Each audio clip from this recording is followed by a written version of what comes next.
সম্পর্ক বদলে গেল একটি পলকে। কে আপন কে যে পর হলো রে। মোদি এবং ইউনূসের বৈঠক যেন এই লাইনেরই জ্বলন্ত প্রমাণ। কিন্তু প্রশ্ন হলো, এই সম্পর্ক কেন একটি পলকেই বদলে গেল? ইউনূস ম্যাজিকে কি এবার চমকে গেলেন নরেন্দ্র মোদি নিজেও? ব্যাংককে বিমস্টেক সম্মেলনের ফাঁকে দ্বিপাক্ষিক বৈঠকে দুই নেতার আলোচনার একটি মুহূর্ত সবাইকে চমকে দিয়েছে। প্রধান উপদেষ্টা ডক্টর মোহাম্মদ ইউনূসকে ভারতের প্রধানমন্ত্রী নরেন্দ্র মোদি বলেছেন, শেখ হাসিনার আমলে আমরা আপনার প্রতি হাসিনার অসম্মানজনক আচরণ দেখেছি, তবে ভারত এটি পছন্দ করেনি। আমরা আপনাকে সবসময় সম্মান জানিয়েছি। ব্যাংককে ইউনূস মোদির বৈঠকের বিষয় নিয়ে দেওয়া এক ফেসবুক পোস্টে এমনটাই জানিয়েছেন প্রধান উপদেষ্টার প্রেস সচিব শফিকুল আলম।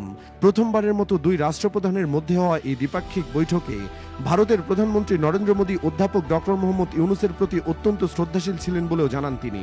সেই সাথে জানান, স্বৈরাচার হাসিনার প্রত্যর্পণ ইস্যু উত্থাপনের সময় নেতিবাচক ছিলেন না মোদি, তাই হাসিনাকে ঢাকায় প্রত্যর্পণ করা হবে বলে বিশ্বাস প্রেস সচিবের। ডক্টর ইউনূসের ব্যাপারে নরেন্দ্র মোদির করা মন্তব্যটি মূলত কোনো মন্তব্য নয়, এটি একটি ঘোষণা।